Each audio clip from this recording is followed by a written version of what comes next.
Welcome to State Champions Podcast, where we discuss people, politics, community, and culture. What would a podcast be?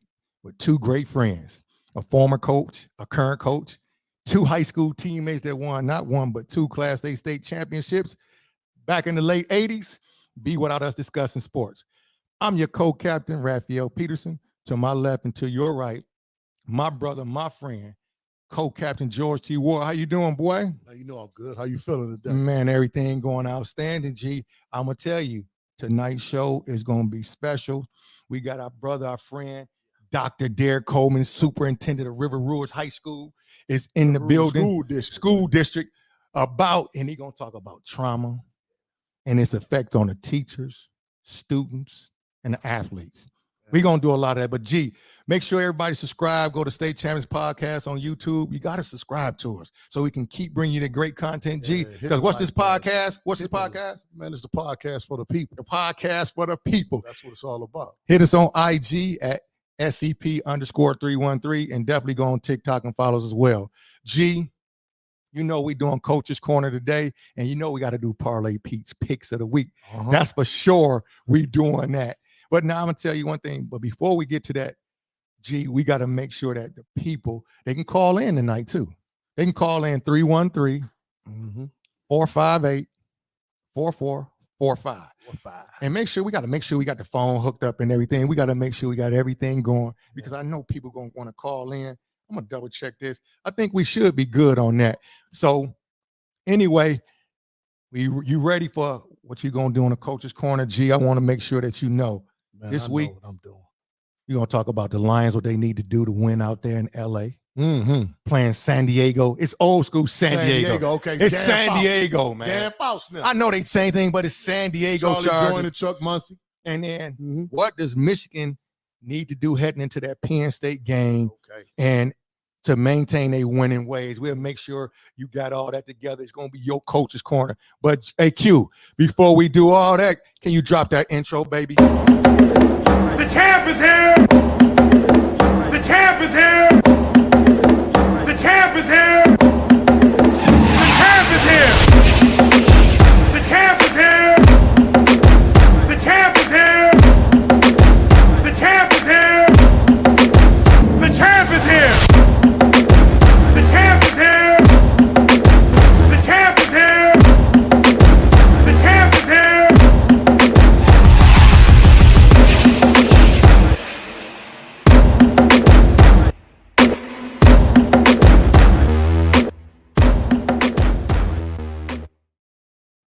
We back in the basement, man. G, it ain't nothing like doing a live show, baby. When you do a live show, people can call in. That's our roots right there. Talk trash, ask questions, put people on the spot. It could do a lot of things. But G, before we get to all what everybody really came for, we got to get to G's Coach's Corner. Hey, can you drop his music for his coaching corner? Get ready for Coach's Corner. A one-time Michigan Coach of the Year, George T. Ward, gives his coaching perspective. Let's get to it. So, G, now before we get started, Coach's Corner, you know how Coach's Corner go. Absolutely. So you got to make sure that you give up all your great picks. And just your advice, really your advice on what the Lions should do. Before we get to the Lions, let's start with Michigan. Because Michigan, you know, you got all this controversy going on with Harbaugh, everything he's doing. They got people on the sideline. Harbaugh should have called me or you. They probably wouldn't have suspected me and you. Man, they wouldn't have suspected us. We'd have been good. They was talking about the Venmo, man. But you talking about Venmo? Man, we could have got paid. Could have got some action. What we gonna do, we're gonna start off with you, UG. You up first. Tell us, what is your strategy for Michigan going in that Penn State game? Well, I want you to think about this. We're on the road. This is really Michigan's first true test. So when you talk about they're undefeated right now, they're in the top 4 and all that, really, no one really cares. How are you going to perform on the road in Pennsylvania? Now, we got the guys there that really feel slighted a little bit. A couple of guys, obviously, from the Detroit Public School League that play at Penn State. But I tell you what, I think Michigan's running game is going to be very effective, and it better be, because defensively, Penn State is going to come at them. And after Ohio State kind of did a great job in the air against Penn State, they've got to axe the grind. So it's going to be very interesting to see, especially early, what Michigan does from an offensive standpoint. I think defensively they'll be well. Penn State's quarterback has been, he's been solid at best, but I don't think he can win the game for them. I really tell you, Michigan is probably going to get out of there by about anywhere from 10 to 13 points. I think it'll be a solid victory. I think they'll control the game, but I think their running attack will be the difference come Saturday evening. We're looking forward to it. All right, now do you know the Detroit Lions, they was off the other week? Gee, how many wins did I say if the Lions won, I was going to have to wear a jersey? How many wins did it? Was it 12 or 13? No. See, this is what we're doing right now, Ralph. Listen, man. Man, we got to find the tape. Listen, no, we ain't got to find no tape. I specifically said here, I said, man, they're going to go 12-5, at least 11-6. You said it's no way possible. You said I'll wear a Lions jersey down I here did. if they win the 11 games. I did. No, we going to find, I think you said 11, I said 12, but we can find a tape. Well, I'm going to honor it regardless of which one it's going to be. Well, I mean, you got the nice Homestead Graves jersey on right now. You got to have it. Well, I tell you what, you're going to wear that Lions jersey. And again, no doubt. I am not a guy that has been, since Billy Sims was gone, I really ain't been with them guys like that. But I would tell you this. I love the way they move. They still play stupid at times. Hold on. See, my man just sent the text because he watches faithfully. He said it's 12. Brother Bert just said it's 12 because he watched the show faithfully. He said it was 12. Hey, we gonna look at the tape, but nobody ain't got to he ain't on my side. Well, right now I'm telling you what he texted you. So if he ain't on your side, why did he call to confirm anything for you? He's on your side. And I've been knowing you a long time. Bert might not have called you, Ernie, or anybody else. You just might have made that up to confirm your stuff. I know you like a book. But anyway, the Lions right now, for me, I will say this. If you really want to become a champion, and I know something about being a champion, you have to play smart. I can't appreciate, when I watched them the other night, it's not because I took the over and the Lions to cover against the Raiders. It ain't because of that. And I lost. But they were in the red zone sometimes, and they got tricky. They got cute. And at one time, they were at the 1 yard line, and I think they were inside the 5. And I saw a double reverse or something. And I'm thinking, where the hell am I at? Am I on Birdwood and Keeler? What are we doing? I think oftentimes, and someone asked me there on the podcast earlier, as a coach, what kind of advice would you give any young person? I would tell a coach, don't try to make this about you. Do not try to get too cute in certain situations, because whatever is working at that time, you don't have to prove to everybody that you have this hell of a playbook. So you saying that to the Lions head coach? I am telling the Lions head coach, and I'm telling you right now, Dan Campbell, when you have those headsets on, if your offensive coordinator calls some dumb shit, you call him and you tell him, if you make this call again, you coming out the booth and you taking off all the Lions gear. You will no longer be employed. Because if you're trying to win a championship, you got to make sure you understand you got to play smart and you got to play tough. They've got the tough thing down. Mm-hmm. How smart are they going to play? LA is going to be throwing this ball all over the field, and we understand a couple weeks ago when we went to Baltimore, the Lions looked unprepared mentally, physically, and emotionally. Okay. I think they will do a much better job. I think they'll beat the Chargers by 7 to 10 points. If the line is 3, put your money down. Yeah. The Detroit Lions will go into LA. And you got some fans from Detroit that's heading out there tomorrow and Friday. It will be a wonderful time out in LA. And I tell you, they will. And see, the Chargers did a good job the other night in beating the Jets, but the Jets don't have an offense. And defensively, the Chargers look much better than what they have been. The Lions are going to pose some problems for them. And St. Brown is going to have a hell of a game. And I tell you what, get this football to Jahmyr Gibbs. Now, I'm going to say this to you again. Let's not be cute, people. Get this football to Jahmyr Gibbs. And I think he's going to combine for about 150 yards in the air and on the ground. And it's going to be a Lions victory.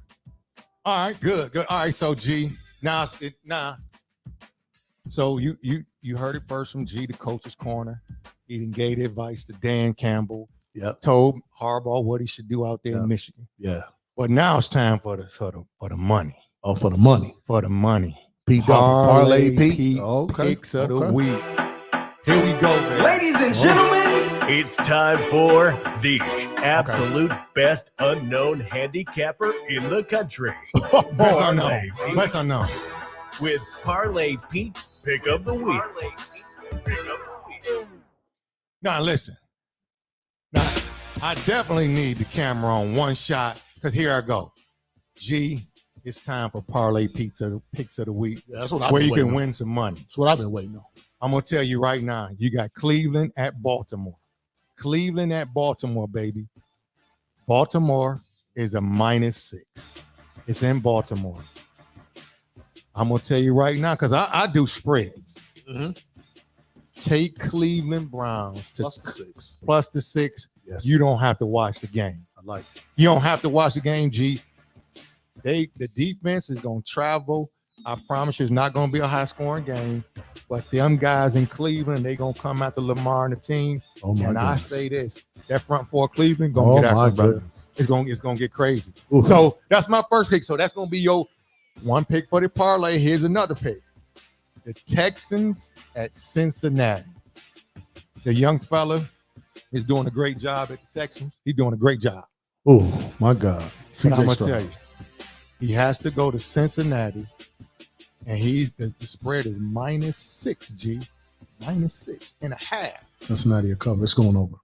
Take Cincinnati to win the game. I like 31-17. The young fella get a late score. Wow. He's gonna make it 17. Okay. Cincinnati will win that game. That's your second pick for your parlay. Okay. And then Leg 3. leg 3, Detroit at the Uh-oh. Chargers. Say it. Detroit at the Chargers. Don't Winston say it, standing James. up. Don't say it, James. The producer, don't say it, James. Don't say it, James. The Chargers are -2.5. I'm gonna tell you right now, take the Chargers to win this game easy. I'm gonna tell you why.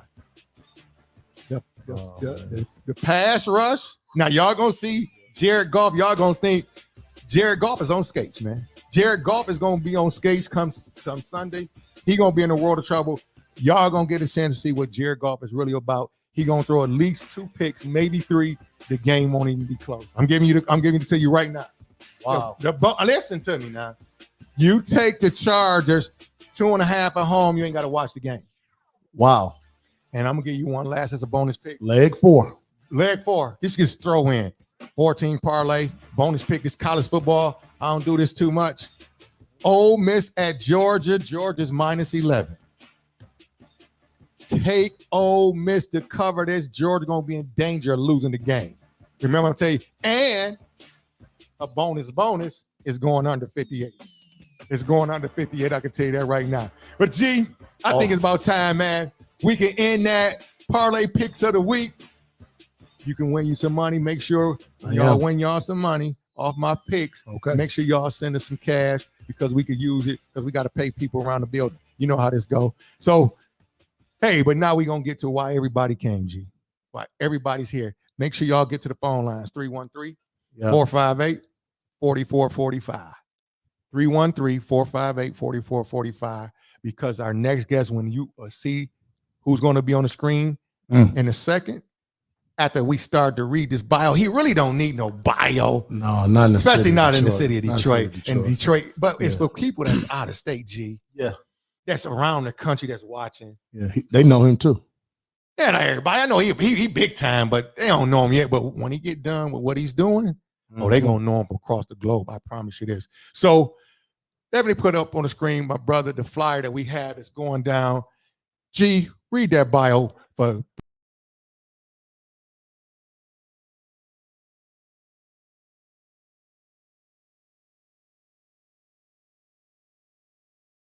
Great city of River Rouge. But the one thing he's done in the city of River Rouge, I must say, he really changed the culture out there. You know, look at the school district. They were about to be like Inkster. And people don't like to talk about that. And this is not in his bio. As a friend, I do know this. He saved the city of River Rouge and their school system. He's in his 12th year. He was assistant superintendent and the regional superintendent for DPSCD. Yep, we should got him, buddy. You know, it's a whole nother story. But Yeah, go ahead. we should have got Go him. ahead, keep I going. ain't, My I ain't my bad. mean I ain't mean to say my that bad, because I my do bad. know where I get a My check bad. from.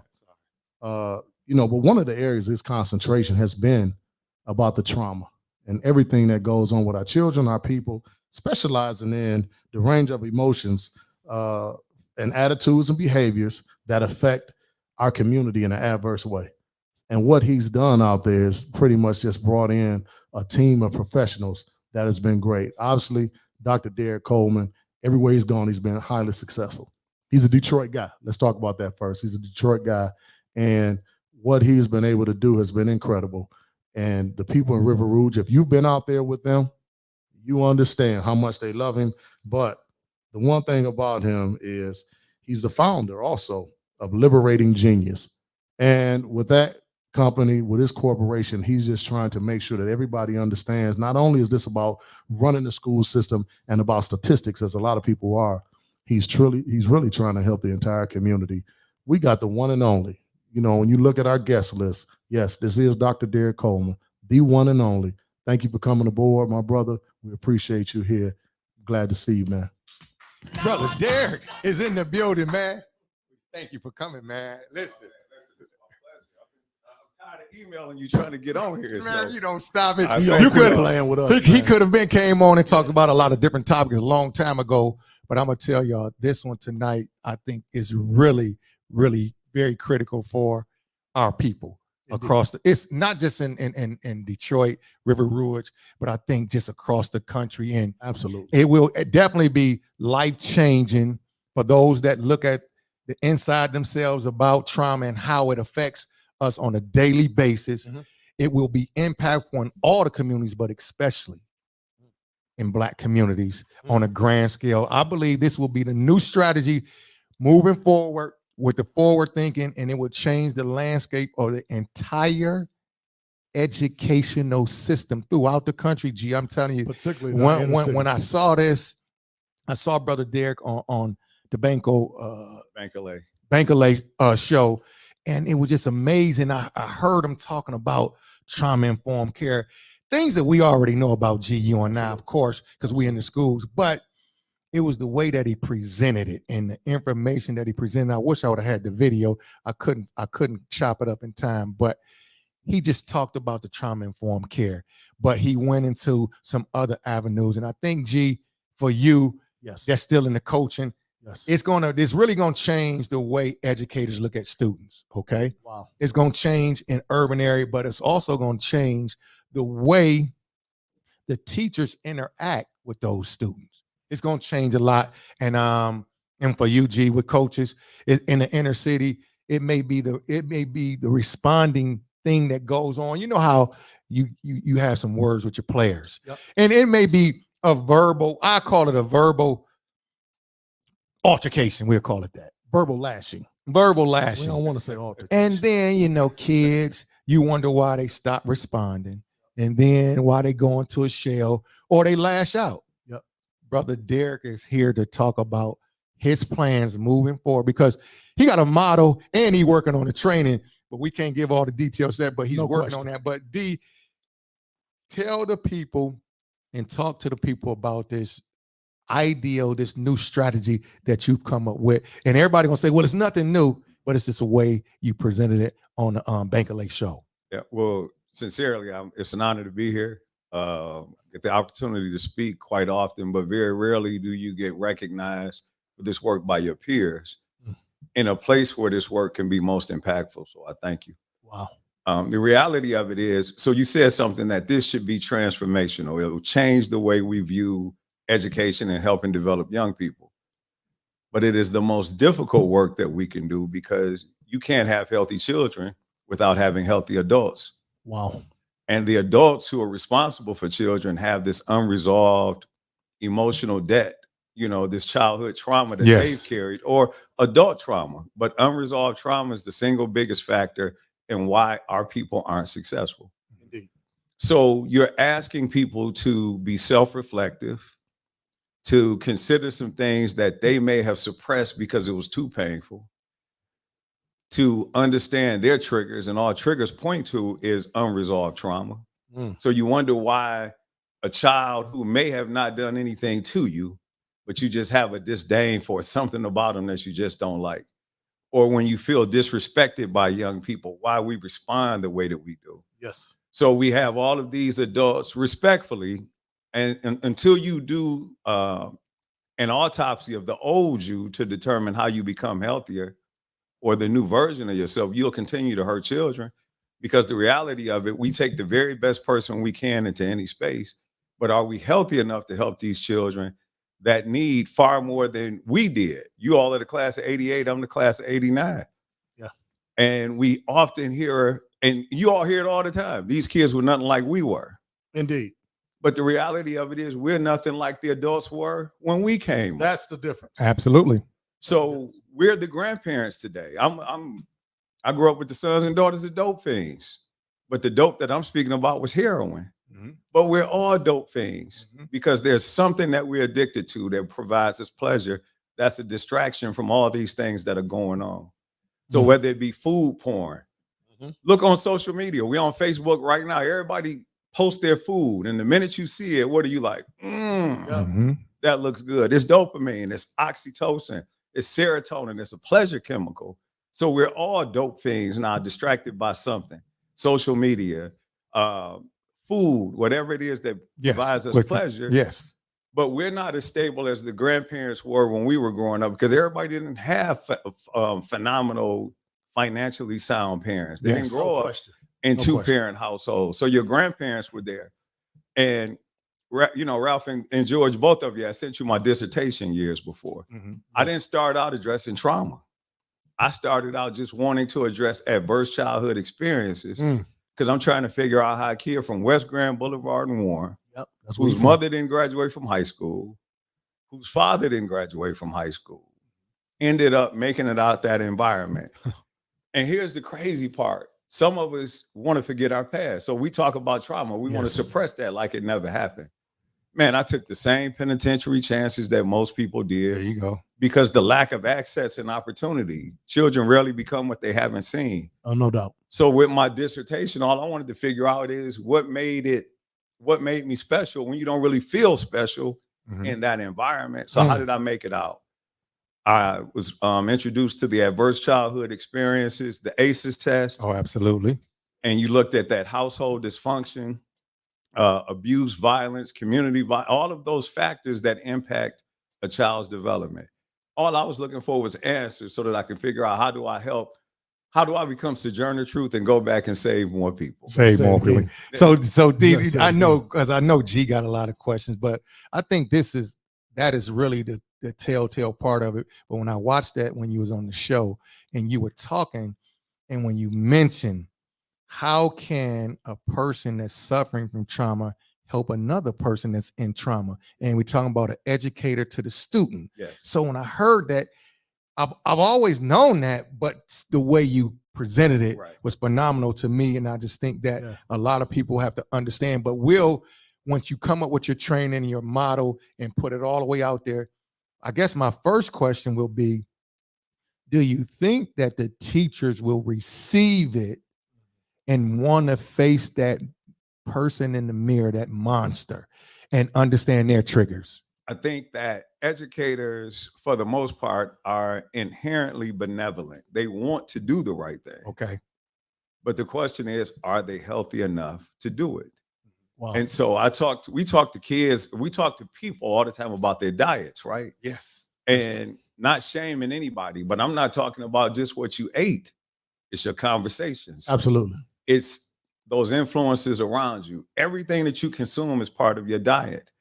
The healed hear differently. Pay attention to conversations that everybody around you are having. They're dysfunctional.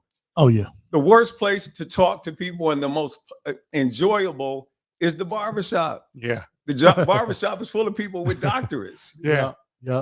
You can't tell them that their opinion doesn't matter. But how we address adversity, how we address conflict. We all are products of the 70s and 80s. No question. Absolutely. So the violence that these young people are experiencing now is no different than what we experienced. It's just we have direct access to it because of social media. There you go. We all lost friends when we were younger, but the Yeah. communities were a little more stable. Yeah. So you have teachers who have experienced trauma coming up, who never recognize their own shortcomings. Most people choose that path for education because they want to help somebody because they went through something. Because they needed the help and didn't. Exactly. But are they healthy enough to help people that look like people other than? How do they deal with their abuser? Yeah, it's Wow. crazy. So- But D, Wow. not to cut you off because Wow. I get excited about this because I looked at the video a couple of times, and of course, dealing with what we do every day, dealing with the young people, it gets me excited because first of all, it's a brother who is trying to tackle and coming up with this strategy to help the entire community. Absolutely. If we can help the adults, see, now you become and you start to get that empathetic ear. Right. And so then now you understand little Johnny and and you say, well, wait a minute, this is not little Johnny. And then you understand, I was just fussing at Johnny. Now Johnny done shut down. Right. So now you can pull back because of the training that you're going to unleash. We putting this out here, this whole model, you're going to unleash it. And then now these teachers who come to this, I don't know, 3-4 day training, whatever it takes.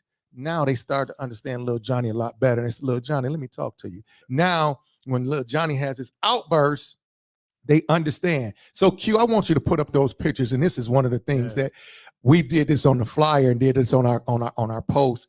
See, when you look at this picture, a lot of people think it's a lady that's looking at a little girl, but she's really looking at herself from a young child age. And look at it, it's another one with a young man, I think it is.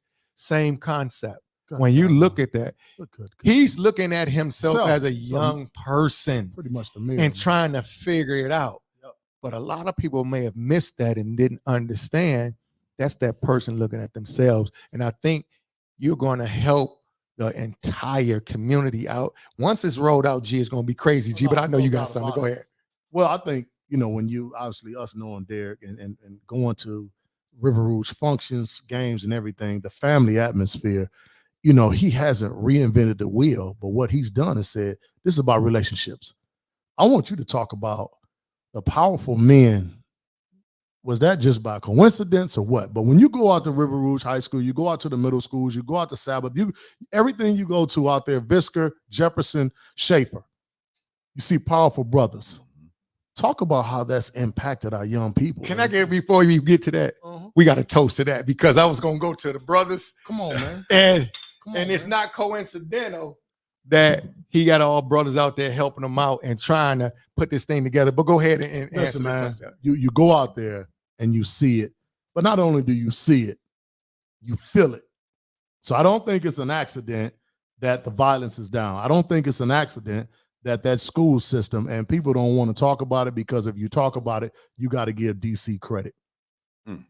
That school system was done. Now, I want you to understand something. The school system was done. When you come out there, not only did you save it, but now it's flourishing. Yes. Talk about the people that you put in place, how and why, and what's been the effects of that. Yeah. So Proverbs 29:18, where there is no vision, the people perish. So I went with great intentionality, knowing. So here's the reality of it. So I talk about the abuser, right? You all were highly successful student athletes, not just athletes and not just students. But it's people who, by the sheer nature of your success, may feel offended by that because it diminishes them. So now it's people who have a problem with basketball players because of their success. You better say it again.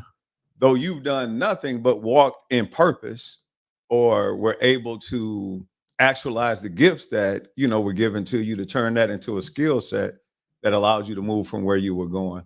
But you're dealing with all of these different people in this space that all require something different. Yes. Something that, so we talk about creating safety, right? Yes. I don't have a metal detector in any of my buildings. Wow. And for people to hear, some people hear about River Rouge, but they have no idea where it is. It is I-75 in Schaefer. It is the southwest border of Detroit and Delray. There's no aesthetically pleasing way to get there. You deal with the industry. You can smell Marathon, U.S. Steel, DTE. So it's Wakanda. And here's why. When you walk in, it's people who care. Uh-oh. But how do you create that? It's almost like Lou Holtz. They asked Lou Holtz, how do you create a fanaticism around Notre Dame football? Mm-hmm. And he says, you can't work here if you're not fanatical about Notre Dame football and doing what's best for that university. Wow. So you can't work in River Rouge if you don't love kids. You have to have a stamina and an endurance to come in there and stand in the gap for young people who may not show it back in return. So how do you love people without reciprocity? Wow. I find people who walk in purpose. I don't put metal detectors there. For some, metal detectors feel safe, right? Right. Yeah. But for others, it's a signal that this What you place talking is about? not It's It's safe. not vibrant. safe. Ain't no question about it. I've worked in Detroit, Pontiac, been in Detroit twice, Pontiac, River Rouge twice. Statistically, some of the most violent places that you can go into. Yep. I have metal detectors in buildings. And I'm not calling kids criminals, but I'm going to make a general statement. There you go. Criminals find a way around your security systems. Mhm. So in 12 years, I've dealt with 3 weapons, and that's because a parent called us to let us know somebody had it. Wow. But I worked in buildings with metal detectors, and we found guns all the time. time. I worked at Detroit Central High School. We find shotgun, sawed-offs, 9mm. Kids bring weapons to school when they don't feel safe. So what do? Go back to my point. Put people in those places who care. Regardless to degrees attained, Uh-oh. do you love kids? Stop. What is your level of demonstration so that they feel it? Because you can tell them all day, I care. Oh, Yes. But that transfer energy, if they know They you know. care, they'll respond differently. So it's hard. I don't even want to make it sound simple. It's difficult because we're dealing with our own stuff. Mhm. Every day. So you got to come in there, and we've created a psychologically safe space for people to be like, hey, I need a moment. I'm overwhelmed right now. I'm dealing with my own thing. Can somebody step in and help me help this baby because I ain't good enough? And it's difficult. Mhm. The most, and no disrespect to women, but the black man catches it. Every Oh, day. Every single From within. day. From And within. Say no that. matter what we're dealing with, we have to respond. But you know what? I'll figure it out. So what do I have? I have a collection of the Unsullied, which if you watch Game of Thrones, Mhm. Uh-huh. it's this army of people who are committed to this work, even if it costs them their life, Wow. because the life force that they give every day for children who need it, man, I can't describe to you how powerful that is. But we have moments where we're overwhelmed and tired. Ain't no doubt. Take a nap. There you You need a mental health day. Take that, take that day because they need the best you when they walk in here. because they in trouble. Man, And you- energy you is a better dry stop. snitch. If your energy ain't right, Hold on. Hold on, DC. Hold on, man. See, again, everybody that we've had here has been on our phones, has been on our speed dial.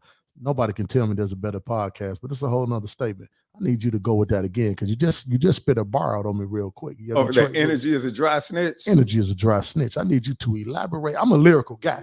That shit killed me. Talk about that for a second, man. So energy, you feel it, right? If a person, we all know what danger feels like. Even if that person didn't say anything, they brought an energy in there. If you're not well, if I said to you today, George, how you doing? You're like, I'm all right. No, you ain't, Oh, you ain't. because your energy told me. Your energy told you. But you have to feel safe enough to be vulnerable with me to be like, bro, I'm catching it. Man, Like, good. listen, man, my kids need me. I'm overwhelmed. Mhm. Gas, $4.50. Come on. The food costs, like all Yeah. of those things, man, are barriers to our mental health. So you can't tell a person I'm all right and they believe you because your energy is telling the truth. There you go. Your energy will tell you. Right now, if you were on your phone, if we talking and I looked over at you and you started smiling, I'm like, man, somebody done sent you a Somebody- text. Or some. You done or got some some. good news. Might not have been a text. Right, there we go. See, I'm saying, Energy. saying too much. There you Man, go. I just said it might not have See, been a there text. you It go. could have been Doing an too email, much. dog. Yeah. What the email say? Man, why, then? but why your mind always got to be there, dog? It could have been an email, man. Yeah. It could All have been right, an go AC. You got All an right, go electronic ahead. transfer. All right, man, go Dude, ahead, go cool, ahead. All right, man. go ahead. PayPal, Zelle, Yeah, somebody sent you yeah, some. man, send me some money. Or But something. whatever it is you're experiencing, your energy will tell it for you. Ain't no doubt. And so people can tell you all day, I'm all right. No, you ain't. But it's okay to not be okay. Yes. You just have to feel vulnerable enough to say that. And not only that, the person who you say that to, do they have the skills to Uh-oh. help you out once you tell them that? See, that's that connection that you're talking about and being vulnerable. But that person that you say that to, do they have the skill to help you and pull you out of that? So I want to jump on that too. The betrayal of vulnerability is the reason why we don't want to share. Because that unresolved trauma, that trigger, I can't trust you because the last person I trusted weaponized what I said against me. So how do you help people? One, communicate in a way that you don't betray somebody who shares something with you. And it's a ton of training, whether it be crucial conversations training. Yep, that crucial conversation. Go ahead. It's important. But to help people, do you know how many people offend and harm people and they have good intentions? Ooh. And then you sit in that meeting and they be like, it wasn't my intent. No, it wasn't. But you weren't skilled enough to have that There you go. conversation. Skill set. Yeah. So how do you build capacity around this work? Because the people who want to do good work are plentiful. But the people who commit and have the discipline to do good work, that's something different. I went to the doctor yesterday for my annual physical. Okay. Blood work came back to physical, and my doctor told me I'm in the 1%. Now, he wasn't talking about finances. He was talking about as a 52-year-old man, possibly. Yes, he will. But I'm healthy, right? But it is a choice. And there's nothing, we romanticize what peace looks like or what health looks like. Yes. Okay. We're like, oh man, he's healthy. Do you know what that cost me? I got up at 4:20. Oh, I fast 23 hours a day. Wow. I don't indulge in certain things. The healed hear differently. It's certain conversations my spirit can't receive. Yeah. So it takes somebody humbly like me to lead other people who want to go there, but I got to give you a blueprint. Got to have the blueprint, baby. And I got to model it because I Gotta can't model be a it. hypocrite. I can't say do as I say and not as I do, Yes, sir. because we got enough of that. And then Yeah. lastly, because I don't dominate it, I tell my teachers, paraprofessionals, security guards, lunch aides that these kids get, excuse my language, nigga shit all day. every day, All day. especially at home. Yeah, so you're going to have to be a better example than that because they see you all the time. What they need is a torchbearer. Somebody gonna be like, nah, you can do this and not be corny. Yeah. There you go. You could do this and not be messing this up for everybody and be disrespectful to the teacher. Yeah, You there could you do this and come to school and have your homework and everything in place. But to the point, I think that's just so profound because D, I wanted to make sure that people understood where you was going with this trauma-informed care, but more so this model and helping out the people. Yeah. And so that young person, like you said, you need everybody on the staff to understand.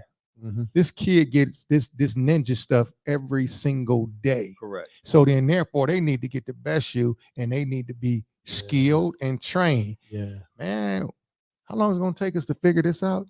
It's a training and because we got the model, now we got to do the training because we're going to have to make the training, train the trainer model, and then we take it across the country. But go ahead. Yep. So think about this. Your blood work tells a whole lot about you, right? Yep. So all three of us, if we had our blood taken right now, Mhm.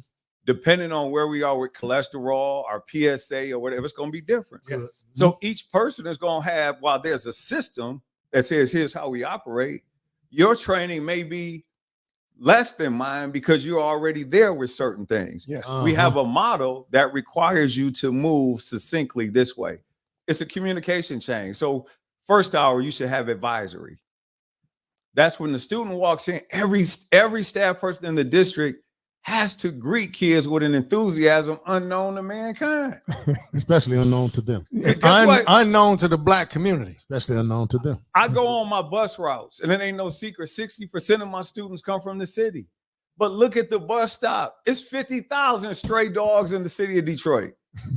There's a high likelihood that my kids experienced or encountered a pack of angry dogs before they got to school. that morning. We don't know. I don't assume. Rasul Muhammad, Elijah Muhammad's son, taught me, Brother Derrick, assume nothing. But I assume that they went through something. Yeah. So when they come in, one of the things that we talk about is, man, depersonalize that interaction. I talk to my kids all the time. If they're angry, look, I ain't the enemy. Yeah. If I'm in an expulsion hearing, you don't have an enemy in here. Nope. I can model it, But to get the people where they need, it requires a consistency of training, but a commitment from them. Yes. Because most people don't want to do that lift. The weights don't get lighter, you get stronger. Yeah, absolutely. That running, hey, George, you got kids running cross country. What you talking about? That 3 miles don't get easier. It don't get shorter, easier, nothing. Their endurance is The endurance increased. gets better. And it only comes through practice. Ain't nothing sweet about this. Mm-mm. At You're all. going to commit X number of hours a week to getting better because you elected to work in a place that said, here's how we treat kids. Man, come on. That's all I'm asking for. DC, I want you to think about this, and I want you to answer You got this. so many comments, but go ahead, G. We got a ton of them. I want you to answer this transparently as possible. Obviously, we talked about the fact that, I'm going to be honest, me and Raph has celebrated. The game was over in our mind. Man, DC about to be the superintendent, DPSCD. Good. Right. Well, it don't happen. True indeed. So, but here we are, though. Here we are. I want you to talk about the energy and how difficult it is sometimes for Black men, as you just talked about. Yeah. Our young people already have a disdain for us. Mm-hmm. You talk about displaced anger. My mother talked about that all the time. And displaced anger makes it where those young people, when they encounter us, they're already looking at us kind of side-eye. Absolutely. So now what you are doing makes it so incredible. But talk about that and talk about how those relationships are built, because I've seen those students, how they respond to you. The one thing I understand, I've had conversations with all of my students, players, and everybody that everybody can't have. And sometimes you can feel or sense, I don't want to say jealousy, but some of the animosity within and say, well, it's about the relationship. These young people, Yes, absolutely. Listen, man, I ain't never told a student or one of my players, if you need me, call me. I have never said it. Yeah. But guess what?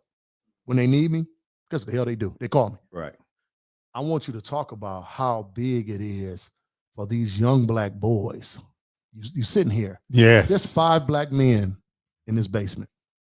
The production is excellent. It look like we on ESPN. I know it. Yeah. No. You talk about it. Black men in the neighborhood, all 5 of us. Talk about how you've thought about this and how these young Black boys need to see you and how they've responded to you as the superintendent and how you are so there accessibly for these young boys, man, and how that impacts them and what you've thought about to make this thing go like it does. So we'll talk about some of my trauma, right? There we go. And I am the best basketball player nobody ever saw play. Damn right. And I say that sincerely. I could go, right? Yeah. But I didn't grow up with a father. Ooh. So that coach, so you said something I thought was powerful a minute ago, George. We're in the relationship business. Absolutely. And my mother, grandmother, I thank God for their wisdom. They would say that kindness will win a dog over. Damn. We grew up with men who really didn't know how to show affection. So they were hard. Fences. Yeah, they were. Denzel Washington, fences. Go ahead. They were extremely difficult. And so you had to just know that they loved you. For me, if I didn't have that relationship, I quit thinking I'm hurting the coach. We played in our staff. We played in our staff student game my senior year in high school. What high school was that? So Western High School. I know it.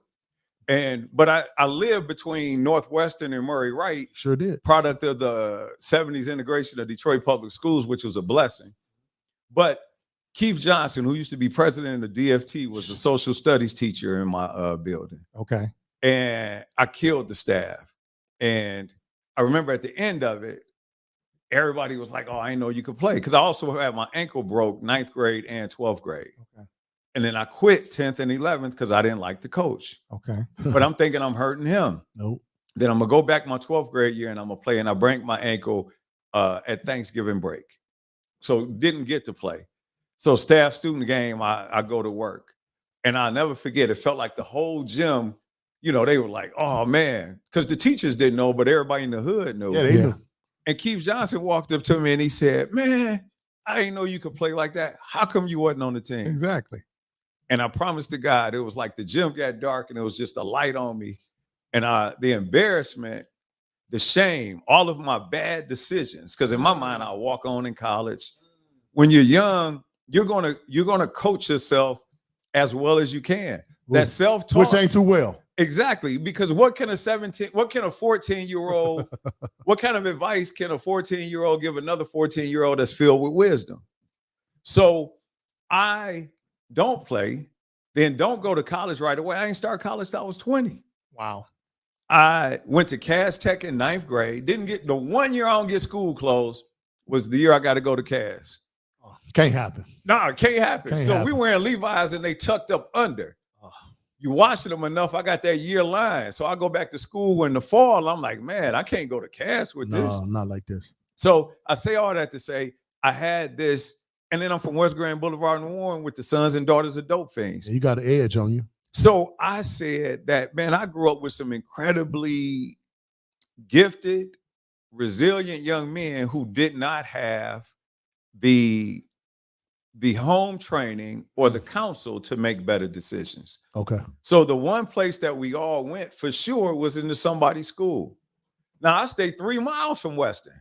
So if you missed that Joy Road bus in the morning, I could walk. I stayed 12 blocks from Northwestern, 12 blocks from Murray. If you missed that Joy Road bus in the morning, you're either going to walk to school, which we did because we sold our bus tickets, or you're going to be late. So we'll walk to school. And then I walk in with these guys, and instead of the teachers being like, man, I'm glad to see you, they trying to kick them out.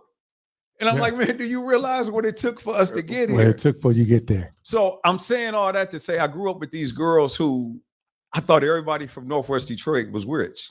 If you lived in a colonial home, thought everybody was rich. Yeah, that was so. You thought I was rich then. I grew up with girls who I was like, man, if they lived in another place, their decisions would have been different.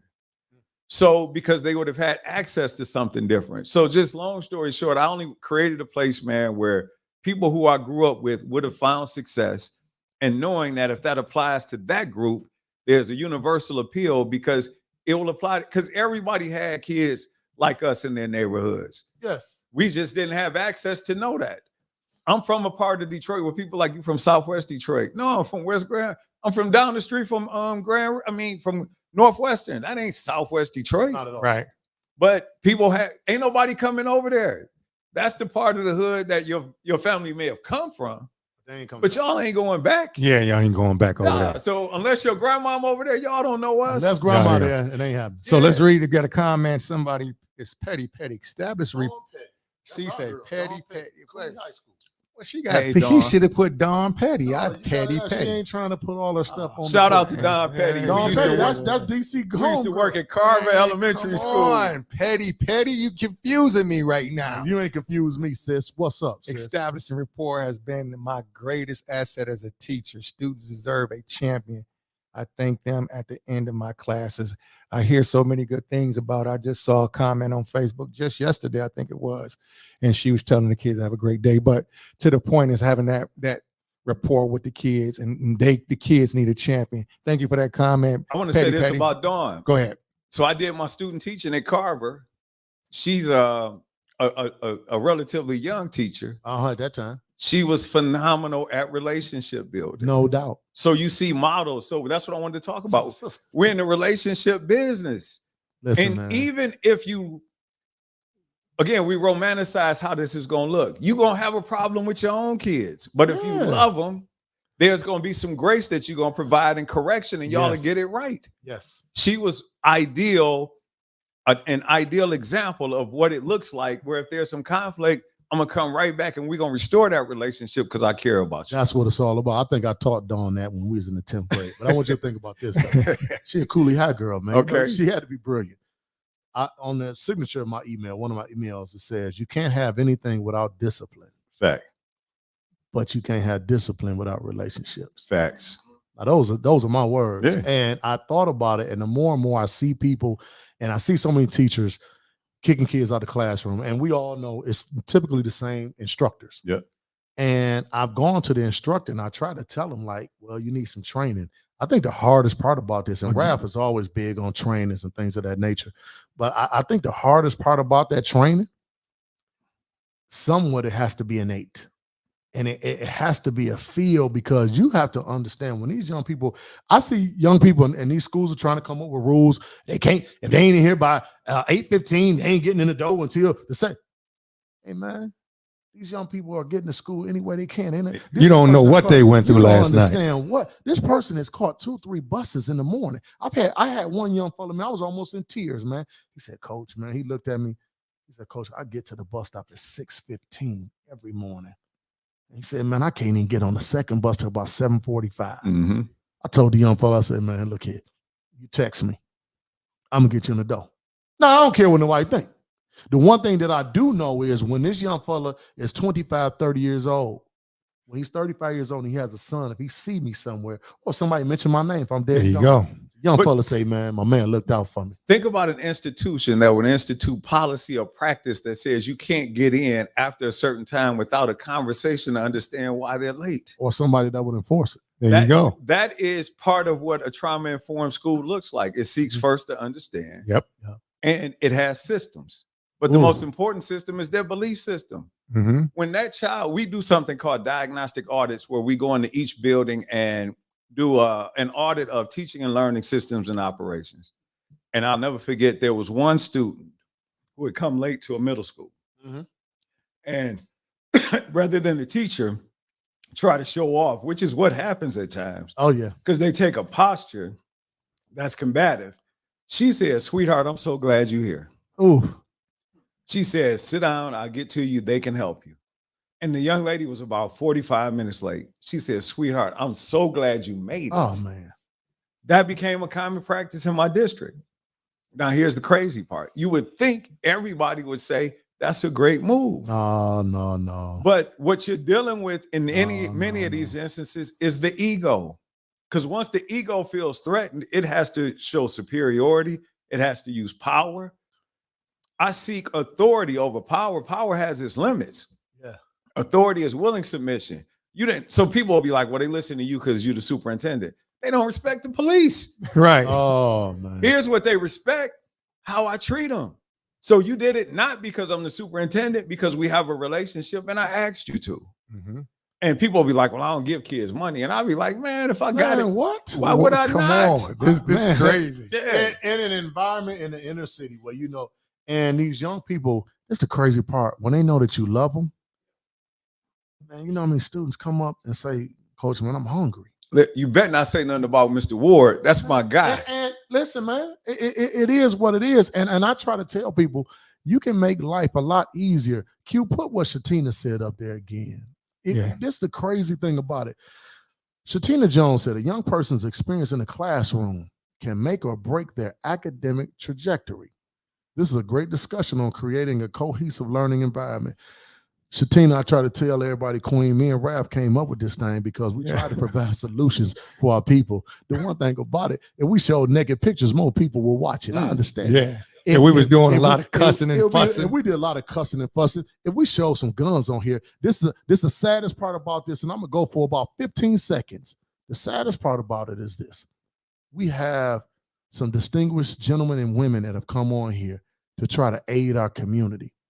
Unfortunately, we act like we don't want to aid, or we act like we would rather be entertained than be educated. This is a microcosm of our world. So when we see our young people, when they come into the school system and they acting up a little bit in your mind, they ain't paying attention because they are modeling the behavior of the adults. That's why Derrick Coleman said, look here, I got to get to the adults because sometimes y'all don't want to be informed. You want to be entertained. Listen, people, y'all better check us out and see what we're doing. We got a knowledgeable brother up here that is going to help change the world. And what me and Raph are doing right now is going to help change our neighborhoods, change our communities, change our city, and change our damn community as a whole. Y'all better wake up, man, and tell y'all people. Yeah, so it was another comment, G Hood. Oh, is that Webb? What you mean, LaToya Webb? My sister, little sis. Come on, man. Only if everyone had that. The principal at Central High School, Durfee, K-8. Oh, really? Oh, nice. True EMU. What you And talking she about? said it best. She said if everyone had that same mindset, we We'll would be be winning. winning.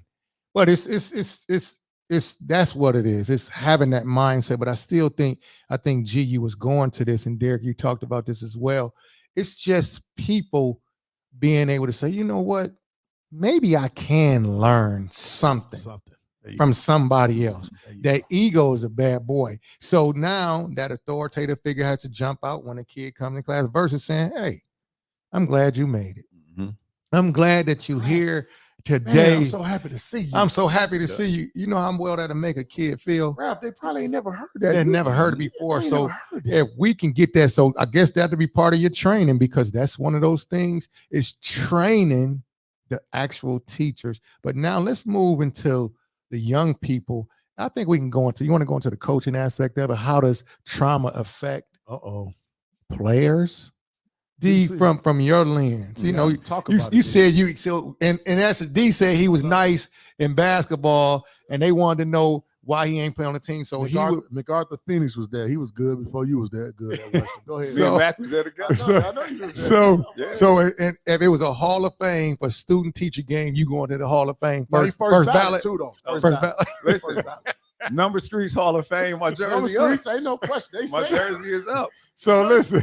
So how does trauma affect this player-coach relationship? And I'm sure you see it out of Rouge. You have some great teams over the past few years. Mm-hmm. How does that affect young people, players, and coaches? So one of the biggest, let me say this, I'm sorry. Shout out to Dr. Jones. Wyatt Jones, my man. We see you, dog. Wyatt is on here. I was talking about Shatina. Yeah, Shatina. Wyatt on that. Yes, Wyatt Jones, principal at Sabbath Middle School, Big Sab. Man, he was at Loyal. You a bad dude. So, but again, energy attracts energy. You right? a bad dude. That's all I'm gonna say. So the biggest challenge that I have to do is to allow adults to know that you will have more influence and success utilizing influence than trying to flex and exercise power on young people. Now, I say that to say that George Ward is a throwback to here's the discipline, here's the structure. Man, what you trying to say? There it is. He is effective in that. But most people won't have the same success that he has because they don't understand the relationships. It's because the only way he can have to be able to do what he do because he has a relationship. Come on, man. And Wyatt Jones said true authority does not have to flex their power. That's amazing. But go ahead, keep going. I just wanted to add that in there. So we are preparing children for a time, one that does not exist. That doesn't exist. I can't wait. And I can't wait to be on this. I think this is going to get me into heaven. I think I'm going to get to heaven off of this. I excuse my mom. Oh, shit. Again, we are preparing them for what? A time that does not exist. And secondly, we're trying to employ strategies that work when we were being raised in a time that no longer exists. Yes. So for a person to be present is extremely difficult for them because, again, we're all actors. Like we have created this avatar, this character that has allowed us to successfully navigate these spaces that we've been in. Mm-hmm. And it's hard for some people to come out of character. Mm-hmm. So for me, I understand that at my core, I'm this little kid from Vinewood. Yes, you are. Who didn't feel special growing up, but had all of these gifts and talents because the environment didn't produce greatness, right? Mm-hmm. So that's who I'm taking into the school. I don't care how much I'm dressed up. I don't care how many letters are after my name. Yep. At my core, I'm this little kid that has to make sure that I balance the success so that it doesn't create conceit and block out the negativity so it doesn't create doubt to be able to help these young people. But many coaches want to coach basketball, right? Mm-hmm. And you all have heard me say this. At the end of the day, this is high school sports. That's it. The vast majority of them will not go on to college to do anything. Absolutely. Yeah. But the influence that you have in creating fathers, or let me in reverse order, husbands, yes, fathers, entrepreneurs, thank you, productive citizens is far greater. We spend a lot of time talking about the young boys. It's needed. But we're having far more challenges with the young ladies than we are the young boys because the young boys at the end of the day will still find through the sheer nature of being a man, find a way to figure it out. But these girls are hurting because they need they haven't had a man that said, I love you and mean it in a way that's not sexual. That's not sexual. They don't want something from them. Yeah. Yep. They experienced disappointment far more differently than we do because they grow up seeking that relationship from a Absolutely. man. Man, that's part 2, man. Listen, No, you coming on again for that part of it, Right. that about our young women. Go ahead, Dooley. but So see, for coaches, uh-huh. whether it be male or female students, the coach is going to be more influential than anybody. But, and I say this with no disrespect to any coach, they say you should never meet your idols because you're going to be disappointed. Mm-hmm. So we have a perception of a person Yeah. because we see them from a distance.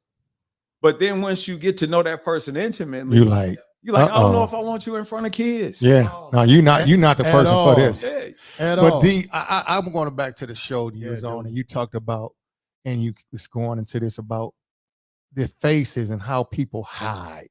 And I think it was a quote that you mentioned about from a Japanese person or whoever it was. Mhm. Can you expand on that quote? Say the quote and then expand on that for the people and the audience to hear it. So it's funny because remember you said you thought I was reading from. I thought you was reading from a script. I say this boy called winning No. records. So I don't remember the quote, but I can only tell you that we are. No, it was. I'm gonna try to help y'all. It mentioned about people have 3 faces. Oh, the Japanese say that we have 3 faces. There you go. There you go. One is the face that you'll show to the public. Yeah. The second is the face that you'll show to those people closest to you. Mhm. But the third is the face that only you know that you won't expose to people. Wow.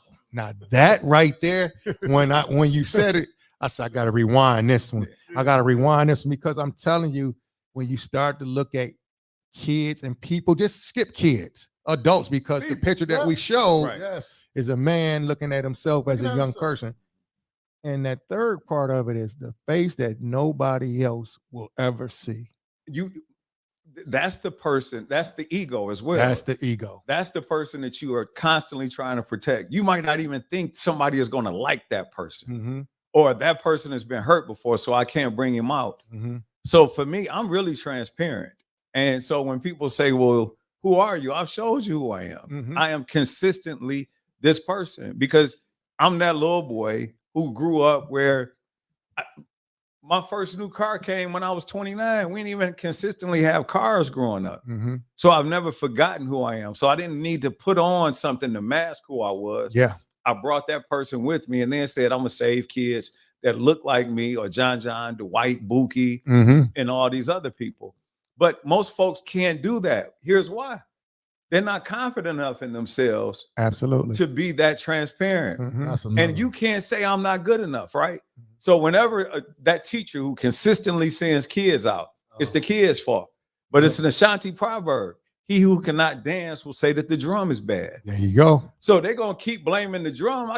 You just can't dance. No, I'm not trying. So this is a kid that's only having a problem in your class. Mm-hmm. He goes to Mr. Peterson. He goes to Mr. Ward. They're not having an issue. Yeah. The person you're describing, I don't know. Uh-huh. So how do you get that adult to be vulnerable enough to feel safe enough, because their livelihood is attached to it, their sense of self-worth is attached to the work See? that they're doing? Uh-huh. How do you create psychological safety for them to say, you know what, I do need some help?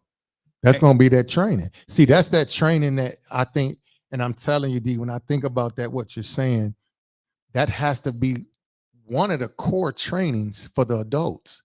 Like, listen, we're not here to hurt you, but you have to understand you have to be vulnerable enough so that we can help you. Nobody's against you. You are the person that kicks the kid out, multiple kids out all the time. Yep. Yeah.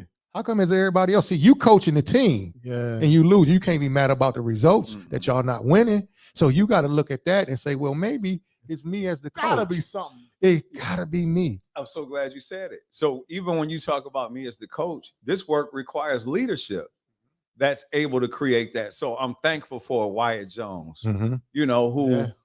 Bad boy. Bad Yeah. dude. for Wyatt Jones to come here, a Nicole German, a Dr. Darylyn Harrison, people who've come into the district to say, I willingly accept this charge. I'm healthy enough and I'm going to get even better because I know this is going to require a better version of me. Mhm. Most people get comfortable, right? Mhm. And I say this to you, that nothing remains, it's not static. Everything in life is fluid. No 2 days are the same. You could have had a phenomenal year last year. Absolutely. Yeah. And something happened to you that now you're at your lowest because financially things may not be working out. Mhm. You lost a loved one. Anything can happen. So life isn't fluid. Mhm. So you talked about discipline, George. And discipline requires relationships, right? Better. But the most important relationship to discipline and your success is the relationship you have with you. With your damn self. So I'm going to say, regardless to what happens, I'm getting up at 4:20 in the morning. Uh-huh. Because if I don't go in there and release this, I can't go in there and deal with what I'm going to deal with. So you're going to take a broken person into a space and blame everybody else for the challenges that you have. When if you were honest with yourself, you'd be like, this is my fault. It's all me. But it's too painful for some people. Uh-oh. And see, that's the thing. And see, it's like looking into that trauma. That's Is trauma in that listen, mirror, man. looking in that mirror and saying, Oh, man. all this time it's been me. God. See, it's a tough call to do that, Yeah. and a lot of people don't want to do it because they'll say, "No, it's the other person." Like you said, I like that one because the people can't dance. It ain't the beat of the He drum. who cannot No, dance he will who say, listen, I wrote it down, you dog. got- oh, okay, Man, damn. listen, man, Come on, sometimes brother. You ain't got to take all the shots, man. This ain't the same lady. Hey man, dang, man, what I said. I like to take. I like to take deep Hey, ones. See, where Big D at, man? Listen, my man got to take all the shots. Hey, I ain't know it was on your Hey, paper, man. Dang, That it was did- on but board. that I'll did say get- this, that though. got y'all If I'd two have been state at Western- championships, If I'd right? have been at West, I'd have averaged 24. But see, my man taking all the shots. I got to Right. give it to him every time. And look, he gonna always got to say something. Didn't even know what he was saying. Listen, he who cannot dance, say it's the drummer's Yeah, fault. we'll say that the drum. Listen, man, that is unbelievable because we see it every day. It's so powerful. But think about this. Yep. That teacher wasn't born a teacher. No. So what was their? I told you my path to education, but what was theirs? I guarantee you, the majority of them wanted to help, Yeah. or they thought about, I can get my summers They off. thought the summers was off, man. I'm gonna get these breaks. Come on, man. Not realizing the call on their life and what it was going to take of them. I respect the people who leave, but I really respect the people who say, I need to get better. I am consistently leading book studies with my staff, right? So for people who be like, I know Derrick. No, you don't. You know a version of me. That's 5 books ago. You ain't seen me in 2 years. Wow. Do you know how much growth has occurred since the last time you saw me? So you know a version of me. So everybody that describes me is describing a version of me that's accurate, but I ain't that person no more. But sadly, it's a reason why I'm, for the most part, not with a large group of people, because people don't want to commit to that. Because guess what? We die every day from diabetes, hypertension, high blood, whatever, right? And then go to a funeral and get to a repast and eat the same food that killed that person, even though we know better.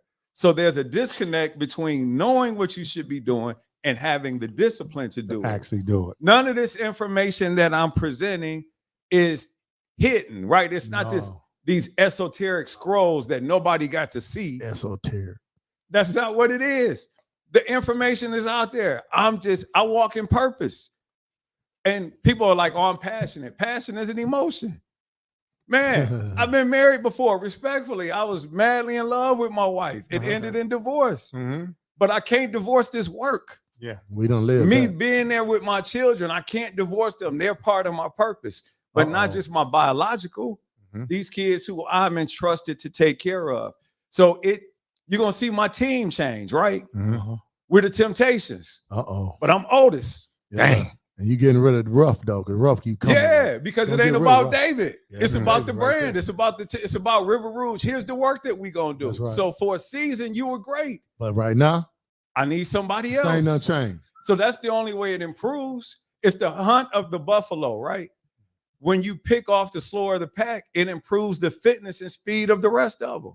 So if you ain't growing with me, you got to go. I got to get somebody who can run with me. Hey, man. No, We D, done no, did listen, that. We D, done no. lived that. No, listen. That's think about it. It's the best way to explain it. If you're not growing, so you said people, they know you, but that was 5 books ago. Right. Come on, man. That's an accurate version of you back then, but Right. you're growing in the constant growth. But again, this is part of that relationship building in terms of the teachers to get the educators to grow and to see the young people not as just some kids that's coming to the building, as your own. And now I want to move them. And if you do that, and if you can teach that, I promise you, D, I said it earlier when we first started, This will change the face of education across the country.